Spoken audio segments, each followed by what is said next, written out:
Hello everyone, it's Dom here from Esports News UK, joined by Nathan Edmonds. Do I need to say my role too? Should I introduce myself? Go for it. I guess my role's changed so much since we've started our first episode. So now I'm currently head of social media at Hot Drop, which is a marketing agency in esports and gaming. And this is the 4th episode of the Boomer and the Zoomer podcast.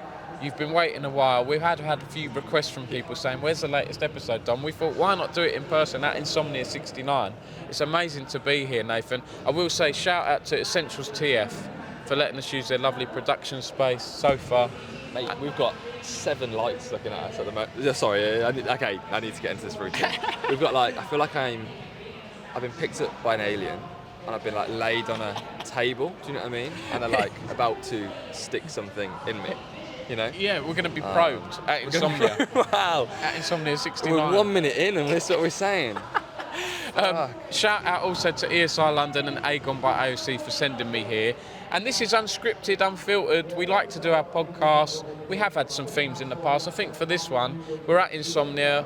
It's still the return of events for me, the return of LAN. You've just got back from Gamescom, so we can talk about that, Nate, as well. Dude, I mean, it was quite funny because it's cool. Gamescom's really cool, by the way, really really cool. It makes Insomnia look tiny, which is quite strange. And I was speaking to a couple of people here. There's no middle ground at the moment. As weird as it's going to sound for me to complain that Gamescom's too big, it is massive.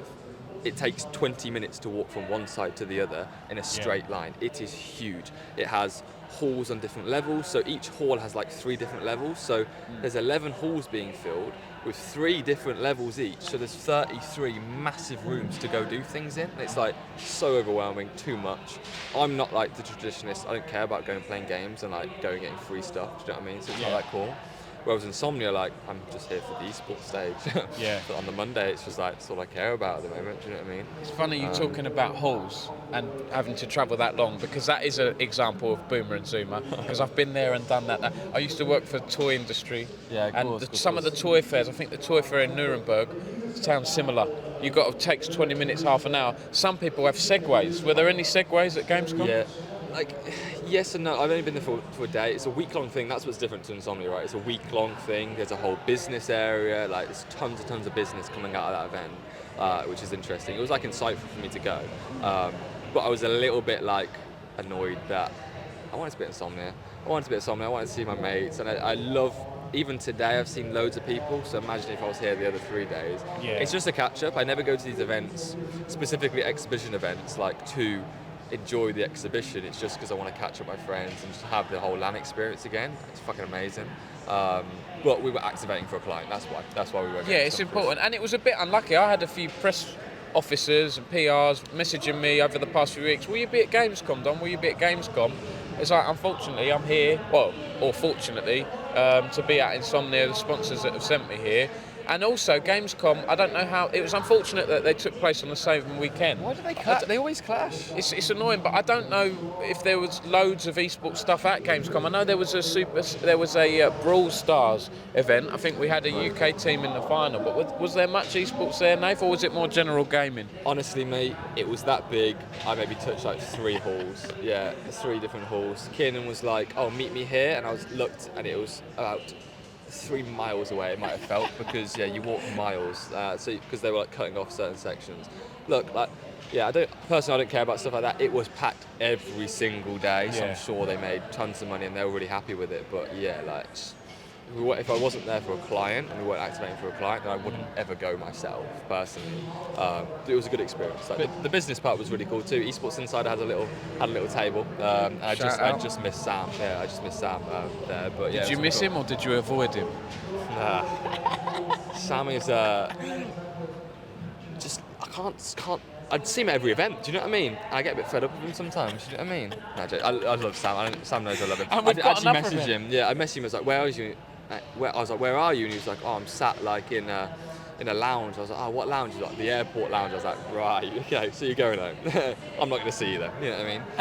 And we're saying that we've got, depending on when this is published, ESI London's around the corner, so we can't escape Sam. September 5th to 7th, Wembley. I literally messaged Sam yesterday. I was like, I'm in a group. We were like in a group of people because we hired some some students that we were paying to help us with the activation, and then our photographers were there too and all that good stuff. And we were sat in a group and I was like, "Is anyone going to ESI London?" I was like, "If you're not, you need to be going." And then I messaged Sam. I was like, "I'm so sorry, but you're going to have loads more messages now about people wanting to volunteer and photographers wanting to come along for a free ticket." Because yeah, I mean, I can't. It's not because I have bias of me being to them before. It's the UK esports event to go to in terms of networking. It's the industry event, isn't it? Conference and everything. You need to go to if you want to network. And like people ask all the time, how do I network? How do I speak to people? It's like this is the perfect spot. Throw yourself in the deep end and just do it. And if you can get a discounted ticket, a free ticket, and go help out, even better. That's how so for context, like one of my first companies I worked for was Esports Insider, and me getting to attend all those events for free and get paid for them to obviously work for them means I got the benefit of both worlds. Yeah, it's valuable. Because I like to have a purpose going to an event, do you know what I mean? I'm sure you do too. If you didn't come to Insomnia with videos and interviews to do, how boring would it be? Do you know what I mean? Well, sometimes I feel like just bringing the PC and just sitting down and playing games all weekend, I'd like it. But I think if I did that and I did it too much, I would get a bit bored quickly. I miss playing games to the level I could. Now I have kids and everything. And by the way, this isn't an advert for ESI London. We are making it sound amazing, but it is. Even if I wasn't sponsored by ESI London, I go to them all anyway because it is a good place to connect. But it's not an advert. Yeah, I sell it all the time to people, to be honest. But what I was going to say, I don't know what I was going to say. Don't know what you were going to say. Events. It's good to be back with events. That's really the thing. Lovely. We had it last year as well, didn't we, ESI London? That was the returning event. It is part. What I say. One of the reasons why I go to Insomnia is to meet up with people. It's such a digital world. It's a catch-up, isn't it? That's what I see them as. It's just like sure we speak to each other on a regular basis, me and you specifically, but like, I speak to a lot of my friends online all the time, but this is just meeting them in the flesh again, catching up. There's no like, ESI will be the same. There's no, we want to make new business, right? And I don't want to speak on behalf of Hot Drop here, but like, for us, it's really just a catch up, see what everyone's doing, catching up with all our, obviously, industry friends and just updating from that side, which is really nice. And it's a really good event to go to. We should ask about that, Nath, as well. Hot Drop. Since our last Boomer and Zoomer podcast, you've changed a couple of roles. Yeah. You're at Hot Drop. We started a year and a half ago, didn't we now? That's when I was at XL Esports as the social media manager, and then I joined Hitmark as head of community and marketing, and then I joined Hot Drop most recently. My 3 months now. My 3-month probation is about to be up. Fingers crossed. Confident? Heather keeps me. I'm sure. Maybe on the call next week. Honestly,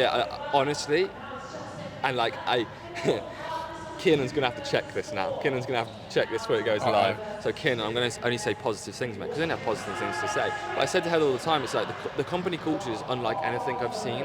The onboarding. I've got that impression. It's a cool vibe.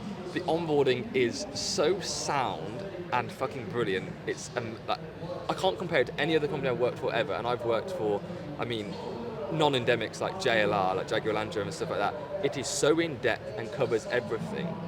It's ridiculous, and like just that as like a first introduction to like the company I'm going to join is like, oh okay, I know what I'm coming on board with. They're organised, they know their shit. Whereas previous companies, without naming obviously, it took like a week or 2 weeks to get properly started. I was able to jump straight into the deep end here and meet people and all that good stuff. But the cultures, I don't maybe know why, and it's just been there since I've joined. It's there's no judgment. We're all friends. All the departments engage with each other. The culture's just really fucking nice. I feel like I can say anything that's maybe a stupid or cringe idea and like it not be judged and ripped apart. Like we're all open to anything, and it's really nice. It comes from the top down, doesn't it? And I'm not saying, everyone's amazing, Heather's amazing. Heather is a nice person, and I think that culture comes from the top down. What she's implemented there, I do get the vibe, I do get the impression that Hot Job is a cool place to work for. I've seen where Trid and people like that have posted things or team building activities. It's fun. We're talking about company cultures and that now. I need to talk to Heather. When I get funding and I do that stuff, I'm not good with that stuff. I just do content. And even this weekend, I've had shout out to my team this weekend. I've had a team of volunteers, thanks to the sponsors for helping them get them here. And I purposefully picked students and people that need experience rather than, I had a few experienced people coming to me. I'll help out, Dom. I was like, thanks very much. but I've got a bunch of other people. If I choose yeah. to give you this chance, I'm shutting a door in someone that really needs experience in journalism production. Callum's over there. Shout out to Callum doing production. Shout out Callum. Helped me with production skills, even like these mics and stuff like that. Like really cool things. And I was mindful of that, but I know I'm not great at delegating. I've learnt a lot about myself this weekend. I like to think I've done some things well, but yeah, I can improve on things as well. It's interesting, the culture. That's interesting, and this, I don't want to totally switch conversation, but I was speaking so much about Gamescom because I think, personally, I'm a good team leader, I'm a bad boss. And what I mean by that is right now in my role, I don't have to be a boss. But with Sweet Cabin Radiant, I'm awful at giving away my baby. Do you know what I mean? I'm bad at doing that. Really? Would you say you're a good team leader? Or I don't want to blow my own trumpet. I'd like to think I'm an experienced editor. Yeah, okay. I think that's what I'm good at. Looking at people's work, editing. I'll give you an example. Paulina, shout out to Paulina. She did a couple of articles for us this weekend, interviewed the winner of the cosplay championships, because we like to do culture in the UK beyond just esports, and she wrote up the League of Legends finals report, and I thought she did a really good job, and I enjoyed working with her, and shout out to, she brought another person with her as well who's helping out a little bit. I enjoyed looking at her work and then giving her feedback, and she sat with me and looked at what I was doing. I'd suggest putting a subhead in here, a pull quote there. I've done an interview, we can embed stuff like that, and I feel like she learnt a lot from that. So I think I'm a good editor. I don't think I'm a great delegator or a great boss. And I'll be honest, I'm not a great team player. Some people I do just gel with, but that comes down to luck for me more than anything. I'm a better editor than I am a boss, kind of thing. Interesting you say delegation too, because as soon as I joined Hop Drop, I mean, my probation is still not up. They enrolled me straight onto this ILM course, which is basically like a leadership management course. Right, yeah. And it's really interesting. I've learned so many new things about like communicating, to different types of communication, and how to, okay, my team is this and I'm this, so we're different. How do I instead change my communication style that instead just matches myself, and instead will match them so they will further better understand it, right? Heather uses this quote, which I think was really, it's not a quote, but like, we can all draw as, the sun, but they're all going to look different. So how can we how can we make them similar and be on the same page, right? Mine will look the worst, by the way. Right. Doodle games. But then I've just been signed up to the next level with ILM 5, which is like university level degree stuff. Like this is, again, I don't want to just try to sell Hot Drop here, but like this is, I've never had this from any other company. Like, the bar's low in esports, isn't it, really? It quite is. But for working outside the industry too, this is, I've never had this. I think it depends on the company. So if you work for, I know some people might go, oh, EA, Dom, but if you work for an EA or a Microsoft that also do, you're on their internal esports team, I'm sure they're probably good to work for. Outside perceptions, gamers, EA have made PR mistakes and blah, blah, blah. I'm sure they're good companies to work for. Yeah, it depends on the company. Yeah, esports specific, you are right. They're setting a standard. This is like, we're a 16 person team right now, do you know what I mean? We're 18 including 2 part-timers, but we're a small company that has HR, that has all these courses internally that's supporting us really. That's crazy to me, and it feels like, I love it, but it also feels like, oh my god, like, they're looking after me, that's strange, do you know what I mean? And the fact that they were set up whenever it was 2 to 3 years ago now. and they've got that team already, it's like, it makes me think, I'm doing something wrong at Esports News UK. I need to get funding, I need to get a team. Maybe I should be charging more to sponsors.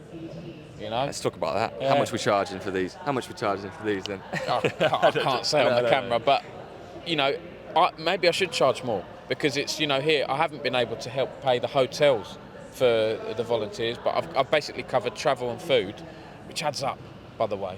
When you've got people traveling from different parts of the UK, that's what I could do. If in the future, shout out to Sarah who helped sell these sponsorships. We'd like to get 5-6 sponsors and have esports jerseys. Next time we will hopefully have esports jerseys that will drop it. We needed to design them more in advance, basically, and then we can drop sponsors in. But I am looking for as well at the moment, Nath, another salesperson to help with Esports News UK, purely on a commission basis, because Sarah is doing so much other stuff. There you go, people watching. Yeah, and I need to shout about that more. I haven't done it. I haven't been ready for my, for people to be DMing me yet. I think maybe in mid-September I'll probably clip this out. If you're a good talker, no partnerships things, there you go. Yeah. Yeah, get in exactly. touch. A lot of partnerships does seem to be communication, right? It's the word sales. I prefer the word partnerships. Yeah, I like it. Sales has a yeah. lot of negative connotations, I think, where it's I like reckon, you're yeah. just selling. Right, yeah. I've always had, and I joke about it because like social team and the partnerships team always technically shouldn't get along because partnerships team is always asking for a ton, Yeah. and the social team has to deliver on it, right? And it can cause a lot of friction. I've always loved all the partnerships people I've worked with. Sure, there's been difficulties and there's little fights and there's little battles because I'm fighting for what the community wants, they're fighting for what the partner wants, right? And there's a middle ground to be found. But like I've always loved the idea, and maybe it's from the Radiant days of me like wanting to get more funds to the business. I've always liked the idea of helping that process. Yeah. And I did it a ton at Excel and I loved it, and I'm trying to do it more at Hotjar, and it's really interesting to me. I like doing that. Are you talking good about Hotjar just because it's before your probation? You're making sure you get through it. Heather, please keep me on board. Please don't get rid of me. Otherwise, I have to go back to like freelance esports and just do. No, look, I genuinely think we've got a call next week. Like, I think, yeah. So maybe this won't be published on time. We'll see. This is maybe what we'll day have is to it? cancel it because I failed my probation. That's it. You know what I mean? Who knows? Well, what's going to happen then if this is going to cause a spanner in the works? We'll just get this published, Callum. We'll get this published this week if we can. But yeah. What else should we talk about, mate? Well, I mean, I've got a mad photo of you eating a banana earlier. Yeah, so there was we did a thing. We were giving away Mad. 2 ESI London tickets this weekend, and it was take a picture of you and the team, use the ESI London hashtag, and then Sam Cooke from ESI changed it or sort of augmented it, saying try and get pictures where Dom's not aware. And we've had a few funny pictures. Yeah, so I'm under the lights. It looks like I'm purple. Genuinely, it's a what. I showed you and I said, can I tweet that? And you were fine with it. Yeah, because it's fun, isn't it? And it's brilliant. everything. Insomnia this weekend has been really good as well, Nath. I think it's been busy. I feel a bit sorry for CSGO because they're shoved on the Monday. Right, but last time they had more viewers because it was on a different stage. But yeah, shout out to the TF2 lot. I think the league finals has surprised me really. This year, the 2 league BYOC Insomnia finals have been very well attended. That, and for me, someone who's focused historically on League of Legends, that shows we do have fans here. Riot, Freaks for You, get more events here, please. The last league event we had, big enough that was memorable to me here in the UK, excluding Insomnia, but I'm talking more culture stuff rather than just like an esports finals, was the XO Esports Neo Surf Cup. That was early 2019. Oh, that's a story about that. Early 2020 before COVID. I wrote an opinion piece about that. It was amazing. It wasn't just esports. There was meet and greets. There was matches and games and fan matches going on. There was a foyer, people eating food and stuff. Can we get something like that? Or if you don't, I'm going to start blooming doing it. I've been talking to various venues about hopefully doing, I've said this, hopefully like an Esports News UK, I haven't announced this, Esports News UK 7th birthday. Oh yeah. Networking mixer, and it'll be my 37th birthday. Hopefully in October. I'm sure they won't mind me saying, talking to, we're thinking of different venues at the moment, maybe Platform or someone will call down or even XO Esports. One or the other or something like that. Hopefully a networking mixer. I know people might be saying, but it's London, Dom. I can't make it from London. But we do have some people around that area might want to come down. So hopefully, Nath, I haven't mentioned that. That'd be cool. Hopefully that will work. You did DM me about it, but that'd be really cool. I'd love to do that. So we're just spitballing here. This is unscripted, like I say. I felt like I had something to say, but I kind of forgot about it. So the thing is, I think Gamescom and Insomnia always clash, by the way. They always clash. And maybe there's a purpose behind it. But it annoys me because, you said you want to see all these companies, but they're at Gamescom. That's why they don't want to activate it. Dude, I mean, look, anyone that's done an activation on site, after just coming back up for one, it is chaos. Absolute chaos. You need so many people on site. So for them to do one in Germany and in the UK at the same time it is hard. Well, why would you put that much stress on yourself? Do you know what I mean? Sure, you're activating 2 wildly different audiences and it's good, but Gamescom's obviously just going to win most of the time. But every company in gaming had a booth at Gamescom. Yeah, I would like to go. I hate that they clash because I'd like to go to both, and I like Insomnia for seeing all my friends, but I don't know. We've got EGX coming up as well, and again, I don't know been. what esports stuff is going on there. I've reached out to them. I think they were going to get back to me. I think they may be still finalising stuff. They've had good stuff in the past. Street Fighter, amazing Street Fighter stuff. They had a CSGO finals there. I don't know if it was tied in with Gfinity. It was like a £50,000 prize pool. They've done stuff in the past. ESL have done stuff at EGX. I'd like to see more stuff there. You know, you gamers, we like watching people play games competitively or casually. Yeah, give me more of that. I don't care about the exhibition part. You can't entice me with anything. You're not going to queue up to play games? No, not what at all. What if it's Minecraft 2? No, I actually haven't played. My Minecraft stage is over now. Yeah, it's quite sad. Is it? I'm it's back over. to League with Genji. I was going to talk about League with Genji. Solo queue. Yeah, it's pretty much. Ellis Genji, of course, the pro rugby player, friends with Nath. I love him. Friends in higher places. Look. We met in 2020. It was just after I'd broken up with my girlfriend, so it was like good timing. We used to play. We called them McAnewey Customs, which is Jamal Ford Robinson, who's a rugby player for Gloucester. Yes. And we played 5v5, and it was really cool. And then me and Genj, like, we're very similar mindset-wise. Like, we both, to put it bluntly, we're both a little bit of psychopaths in game, to be honest. And there's a reason why. I've heard some of your things in solo queues. Yeah, we're mental. But we're gold, and we're hard stuck gold. And I messaged Torek the other day, and I said, like, please, can you just help us? Because we're just, we got the micro and the macro pretty much down. It's just we get bored. And he's an absolute sicko. And like, I love him to bits as a person. In game, he's a psychopath, and he knows he is. And he's gonna watch this, and he knows he is, because he can't. If he's let's say Hecarim and Shaco, he's amazing at. Just play them then. Don't play Ivan. Don't play Elise. Yeah. If I'm climbing, I'm just Fire and Eve. That's it. Yeah. But he'll go, oh, looking like an Ivern game. This. It's like, it's never an Ivern game. Because I need you on a carry. Do you know what I mean? We both need to be on carries, because you can't rely on your teammates in this elo. A bot lane might as well have been made yesterday. How they're playing. They're fucking awful. So it's on us to carry. He needs to play champs. You've got the top lane of the map. You've got that top half of the map. You've got good synergy. I have to say, the reason I've had friends that I've duo queued in League, and I stopped doing it because what I think the best duo for me as a jungler, I like to have a support player. Okay. Because we can control the map together, and we can roam together, and it means our bot lane isn't going to go 0-9-0-9 because one of my friends is playing. They're not going to go 0-9, even if they've got a rubbish ADC. Let the ADC kill themselves or whatever. Not that phrase, but you know what I mean. Die to the enemy team a lot. I said that really badly, really incorrectly. But I stopped doing duo because you're queuing up with Genj. It is going to put you against tougher opposition from what I understand. All the time we do. And yeah, we get the awful teammates we have to play against, LEC players, to be honest, might as well be. But yeah, we just need to stop getting bored and like stick to certain champs we know that works. And mid-game, if we have a lead, let's not throw it by, oh, we're bored, let's go fight. You know what I mean? Let's start a fight now.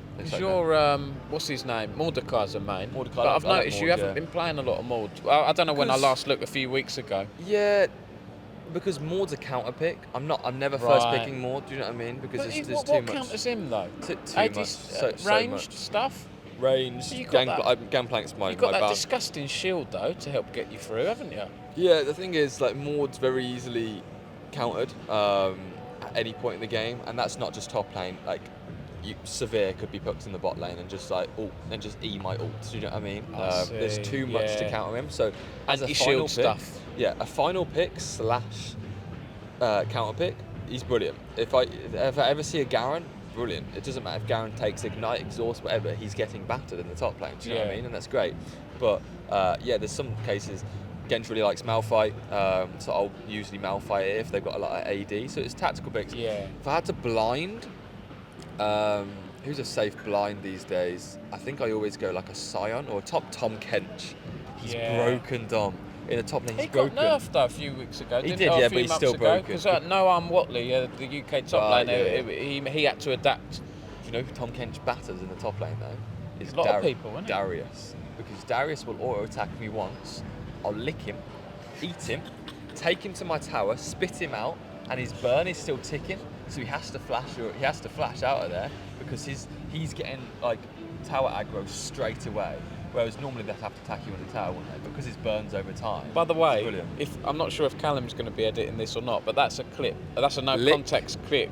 Don't mention the time Yeah. or anything. Just I lick him, take him. I eat him, and I spit him out. Yeah, brilliant. I've been enjoying League. I keep getting put in bronze each year, and then I just climb back to silver very easily, and then I get bored again. It's a time thing. It's not so much bored, it's that I don't have the time to climb. I've peaked gold. Don't have the time to climb, wow. I know I can get back up top silver or low gold, but it's the blooming time. Wow. I feel like we've just picked the next world song title. Time to Climb. Time to Climb. Is that too obvious though? No, I don't think because Time to Climb. When Riot do songs, Time to Climb. It's less obvious, isn't it? It's about resilience and all that, and you know they're talking about climbing in League. Time to By the Climb. way, this is something I want to talk about. Not many yeah, people yeah. talk about this. I was watching the League finals at BYC at Insomnia yesterday.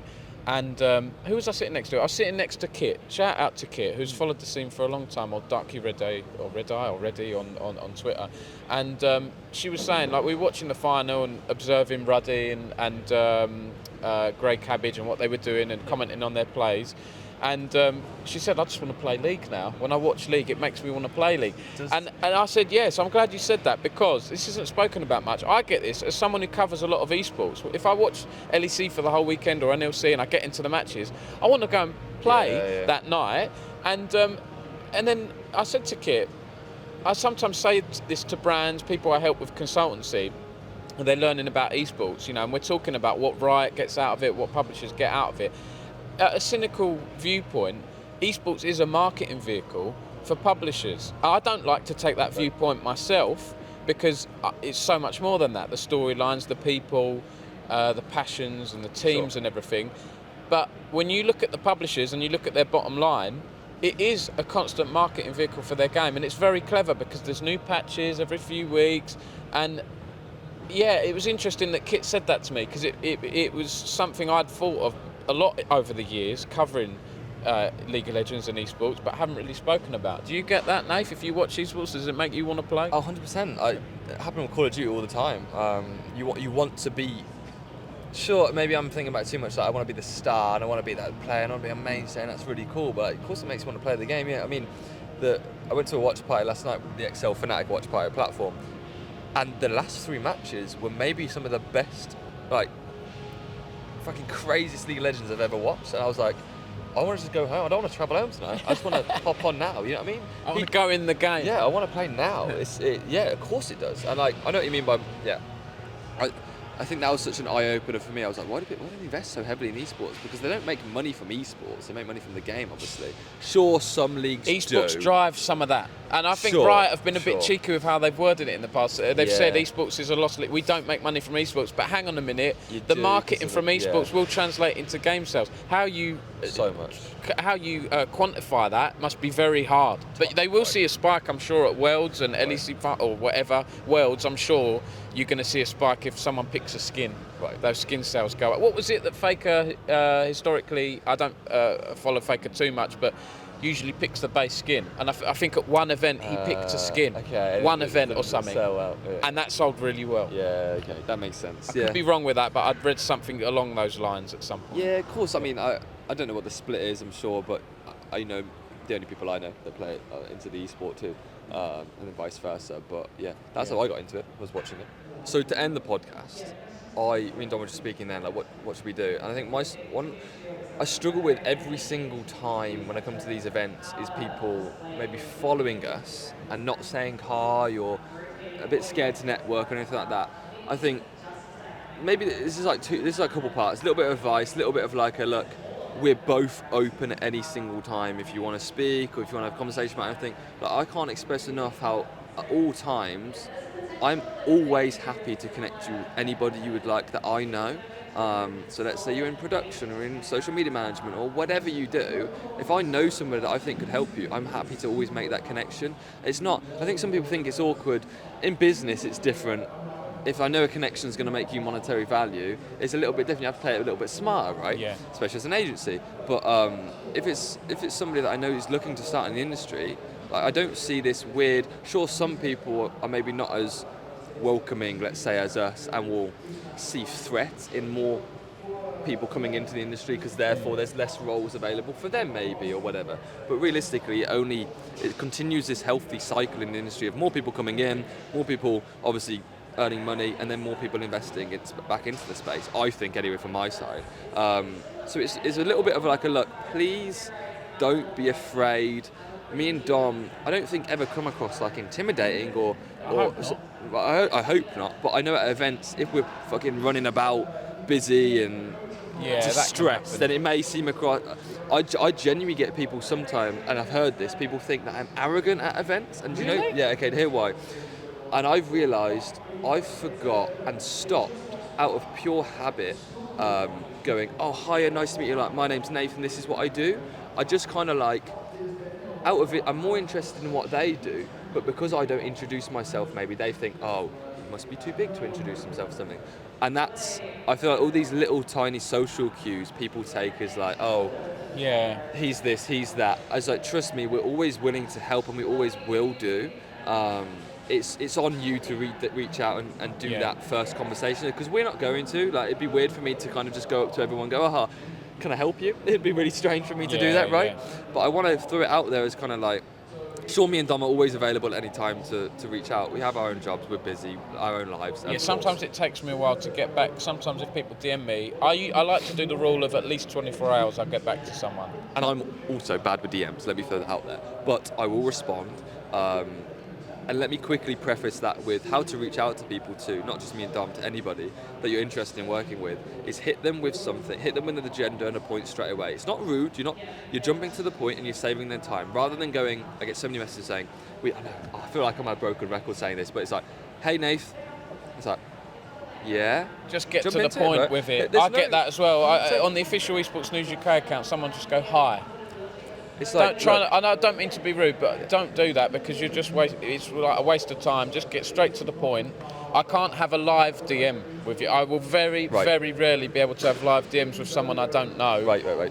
You have to outline what you need, and this is basic stuff, but to a lot of young people in esports, they might not know it's not, right? And it's ironic because they think it's rude to jump straight to the point, and I get it.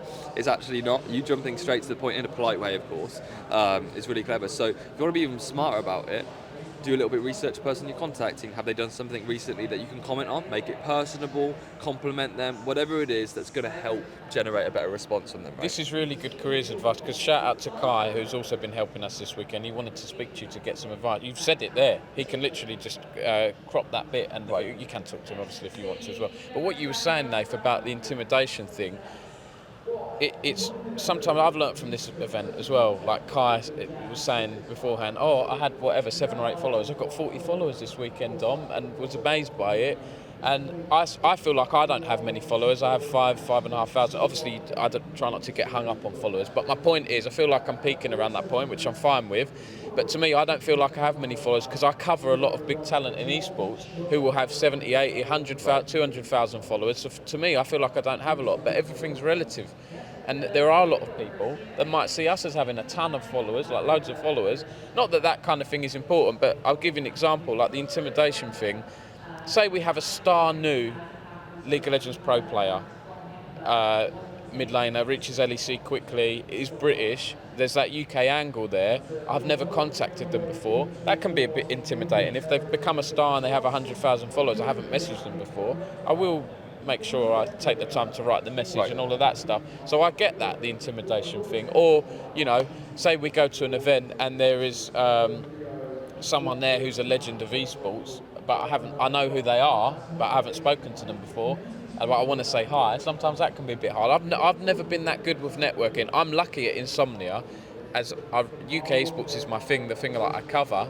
People sometimes bump into me and say, oh, hi, Dom. Right. And I'm lucky with that now. I love what you bring up. This was one of our freelancers asked me this at Gamescom. He's like, how are you how are you friends with all these important people, and how do you deal with it? And I was like, what you're doing is you're idolizing someone. Therefore, when you idolize someone, you think they're of higher importance, you get nervous even looking at them and engaging with them, right? Remove that. treat them as a person. Treat them as a real person. We're all the same. We're all the same. We all just work in the same industry, and we all share that. We're just humans. We have a common theme already. Yeah. So you can speak to anybody in the industry if they've got 1 million followers or not. They're all the same. So remove that stigma of, oh my god. Sure, it's funny me saying that, but if I was able to meet Nature, I'd be shitting my pants. Well, there you go. Yeah, there you go. It's so it is a hard thing, but you've learned from that. You learned how to deal with it more. I learned, luckily, early on, when I was at uni, working for the student paper. I mean, they're not a huge band now, but back then, when punk rock and stuff was a bit bigger, Alkaline Trio, I got to interview the front man of that, like after a show in Southampton. It was for the student paper. I brought one of my friends along who was doing photography, and she was sort of fangirling in that. And I took it as that was the interview where, through her fangirling, and I was acting pretty normal, just randomly. I should have been fanboying a bit with this band, but after that interview, I just realised this guy, he was really down to earth, really normal. And after that, I never really got starstruck with things. But again, that's all a learning thing. I learned it while I was at uni. It's a strange thing to be starstruck over, like, a fucking esports person with 5,000 followers, isn't it? It feels weird. But I get it because it's all relative. But don't treat us differently. We're not fucking different. We all work in the same industry. We want to help you. We all have the same agenda and we're the same thing at the end of the day. I'm sure she won't mind me saying, Frankie Ward kindly gave us some time for us to interview her this weekend. Kai interviewed her. I think he may have been maybe a little bit starstruck. Right, he won't mind me saying that. But Frankie is. I think people like that are understanding. They understand there'll be other people. They know because they're a figure on esports broadcast and so on. And so my point is, if you are a fan and you see someone like Frankie or whoever else, someone who has prominence in the scene, they'll understand that. No, but everyone's different. Of course, you will get some people that are difficult to approach. There might be multiple reasons for that. Some people just aren't talkers as well. Yeah, right. So just act normal as much as you can, and don't make it where don't try to go in there with an agenda other than like, I just want to learn from them and pick their brain and just have a conversation with them, because they'll much more appreciate that with you instead maybe having sinister reasons or whatever reasons are. But it's very easy to say it. It's terrifying having conversations with people you don't know, specifically if you think they're of higher importance than you, which they're not. So that's, again, keep going back to the point. We're in the same industry, we have the same passion, you already have that in to speak to them about something. Sure, honestly, and this has to be prefaced too, not everybody is going to be nice, right? There's some people in the industry, bad days. like every industry too, there's some people that won't have the time or won't want to help you or may be rude or whatever. That happens, accept that, but know that. And another thing that this freelancer at Gamescom was like, I was going to apply to this role and it said they were all doing interviews, so I just didn't. It's like, well, you not reaching out is a guaranteed no. It's a guaranteed door close. But it's not happening. At least you try. The percentage fucking jumps up to 50-50. And on job applications, on job ads as well, sometimes people look at it extensively and it says we're looking for people with experience in 5 bullet points, right? And they'll look at 1 bullet point and go, I can't do that, I won't apply. Or you should just apply anyway, because what I find is if they like you as a person and your overall skill set and your demeanour, jobs change. I've been in jobs in the past where after a year, I'm doing so much more, or the job than what the original job role was, or it's so much more different than what it was. People, if you're good and companies like you, they will mould that. They will tweak that job role to fit you. I'm glad you mentioned that. I can scream and shout that 1,000,000 times, to be honest. Yeah, I think CEOs even come out and say that. To be honest, is like, sure, that's what we've said in the job description, but just apply. If you think you're the best person in the job, apply. It doesn't matter if it's whatever level. And I want to say be realistic, but at the time, fuck that. If you think you will be the best person for that job, apply. And make sure that comes across in your CV and your cover letter. The one time where I haven't applied for things is if I've just left uni and I'm at that staff writer level as a journalist or junior content person, I wouldn't apply for editor of Cosmopolitan or whatever esports. I wouldn't apply for editor because I personally don't feel comfortable at being an editor. When I eventually became an editor and I worked my way up, then it's like, well, I'd be I didn't have Esports News UK, I would be confident applying for any editor role in any esports publication. Maybe except for HLTV because I don't have the deep CSGO knowledge. But if it's a general esports publication or a league one, Right, yeah. I would apply. We don't really have league publications, sadly. But yeah, you know. Yeah. So why I wanted to bring it up is just because generically, approach us at events, approach people at events, industry people at events, and speak to them, just have a conversation with them. Because genuinely, I will go like beyond if I see that spark in like someone and I think they could be a really good addition and they're lovely and they're kind and they're a great addition to industry. Which one would you go to? Belong Arena or the Belong's drink brand? What do you mean? You said I would go beyond. That is the most boomer fucking joke ever. That's proper threw me off now. Sorry. That is such a shit joke. But I thought it was in my head and I thought I've got to be myself. Nathan won't mind. Man.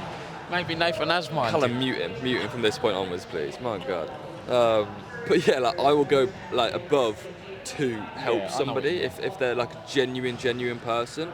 I'm happy to connect you with anyone. Just speak to me and let me know that that's something you're interested in doing. Otherwise, I don't know. I can't read minds. Like you need to do that little bit of outreach, and you'll fucking thank yourself for doing it because you only need to speak to one person. It could be a potential job. I mean, I don't think I've ever explained how I got to Hot Drop, but we'll leave it for another day. But yeah, like it's through that same means. So that's why I wanted to kind of end it on that. But I don't know if you had anything to. No, I think that's a good point to wrap up. We've covered a lot here. I like these podcasts because they're unscripted. Let us know what you think as well. We have had some very good feedback for these Boomer and Zoomer podcasts, and I'm sorry it's taken so long. I'm happy to do it more regularly. It's just we need to. It's tough. So busy because I do the end of week news streams as well. Yeah. If we set a fixed day or time, Fridays can be quite good for me, but we'll try and arrange something. Yeah. But let us know what you liked about it, what you didn't like, and I think that's it from me, Nath. Anything else to add? All good from me, mate. I guess if this is, presume it will be released before ESL London, then we'll see people then. Hope to do it. Yeah. Another event. Yeah. Yeah. Thanks ever so much for watching. Please follow Nathan Edmonds on socials and Hot Drop. I've been Dom Sacco, of course, of Esports News UK. Thanks to Aegon by AOC and ESI London for sending us here. I feel bad slouching while talking at the camera, so I'll sit up a little bit to end. And thank you. We'll see you next time. Boomer and Zoomer signing out. Yeah.